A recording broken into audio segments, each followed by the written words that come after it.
అంటే ఈరోజు వికారాబాద్ లోపల జిల్లాకు సంబంధించిన ప్రతి ఒక్క కార్యాలయం వికారాబాద్ లోపల ఉన్నది. ఎడ్యుకేషన్ ఇన్స్టిట్యూషన్స్ అన్ని కూడా వికారాబాద్ లోపల ఉన్నాయి. హాస్పిటల్స్ వికారాబాద్ లోపల ఉన్నాయి. షాపింగ్స్ ఈ చుట్టుపక్కల గ్రామాలకు అందరికీ కూడా షాపింగ్ డిపెండెన్సీ, మార్కెట్ డిపెండెన్సీ మొత్తం కూడా వికారాబాద్ ఉన్నది. ఇవాళ ముఖ్యమంత్రి గారు స్వయంగా ఉన్న ముఖ్యమంత్రి గారు ఈ జిల్లా నుంచే ఈ జిల్లాలో ఉన్న కొడంగల్ నియోజకవర్గం నుంచి వారు గెలవడం జరిగింది. అదేవిధంగా స్పీకర్ గారు కూడా ఈ జిల్లా వాసి ఇక్కడ నుంచి గెలిచిన వారే. ఇవాళ వికారాబాద్ లోపల ఎటువంటి పరిస్థితి ఉన్నది అంటే నేను ఇప్పుడు చాలా స్పష్టంగా చూసినారు. వికారాబాద్ లో ఒక్కసారి ఈ మహానగరం లోపల ప్రధానంగా చూస్తే గంగారంలో ఉన్న బస్టాండ్ ఒకటి, ఎంఆర్పీ దగ్గర ఉన్న బస్టాప్ ఒకటి, ఎన్టీ రామారావు చౌరస్తాలో ఉన్న బస్టాపే ప్రధానమైన 3 బస్టాప్లు. ఇందు లోపల గంగారం లోపల ఉన్న బస్టాండ్ కన్నా కూడా ఎన్టీ రామారావు చౌరస్తా దగ్గర ఉన్న బస్టాప్ లోపల అనేకమైన మంది విద్యార్థినులు, మహిళలు, ఎంప్లాయీస్, ప్రయాణికులు అందరూ కూడా ఇక్కడ ఎక్కువ నిలబడుతున్న సందర్భం. మరి ఒక్క వాన వస్తే ఇక్కడ బస్ స్టాప్ లోపల గొడుగులేని పరిస్థితి. అంటే బస్ స్టాప్ లోపల సీట్ లేదు, ఒక 20 మంది నిలవడానికి లేదు.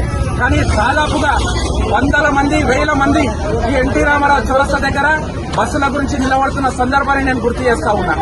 మరి ఇక్కడ ఇంతమంది ప్రయాణికులు ఉన్నప్పుడు మరి ప్రభుత్వం ఎంత నిర్లక్ష్యం అంటే ఒక బస్ స్టాప్ కూడా కట్టలేని పరిస్థితి. మరి విద్యార్థినులు ఒక వర్షం పడితే వాళ్ళు ఎక్కడ పోయి నిలబడాలి మీరు ఒక్కసారి చూడండి. వైన్స్ ముంగల పోయి నిలబడాలా, పాన్ డబ్బా ముంగల నిలబడాలా, స్వీట్ హౌస్ ముంగల నిలబడాలా అని కూడా ఈ సందర్భంగా నేను రాష్ట్ర ప్రభుత్వాన్ని ప్రశ్న చేస్తా ఉన్నా. మరి ఇది వాస్తవమా కాదా మీరు స్వయంగా చూస్తున్నారు.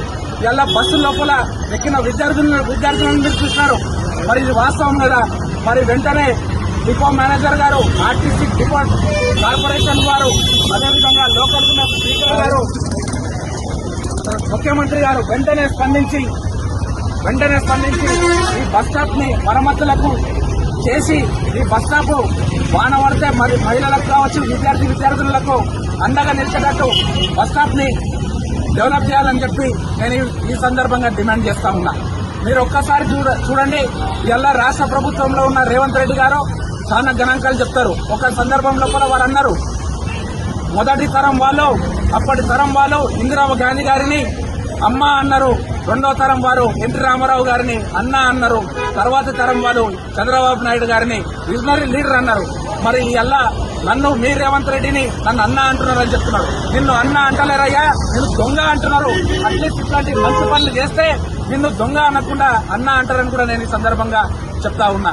కాబట్టి ఇక్కడ ప్రాంతంలో ఉన్న విద్యార్థినులకు, మహిళలకు, ప్రయాణికులకు ఇబ్బంది కలగకుండా వారు వర్షం వస్తే నిలబడే విధంగా, ఎండ వస్తే నీడకు నిలబడే విధంగా ఇక్కడ బస్ స్టాప్ ని డెవలప్ చేయాలని చెప్పి నేను రాష్ట్ర ప్రభుత్వాన్ని నేను డిమాండ్ చేస్తా ఉన్నా. ఇది ఇంతటి అధ్వానమైన పరిస్థితుల నుంచి ప్రజలను కాపాడాలి. ప్రయాణికులకు అన్ని కూడా చేకూర్చాలంటే ఈ బస్ స్టాప్ ఇమీడియట్ గా శాంక్షన్ చేయాలని చెప్పి ఈ సందర్భంగా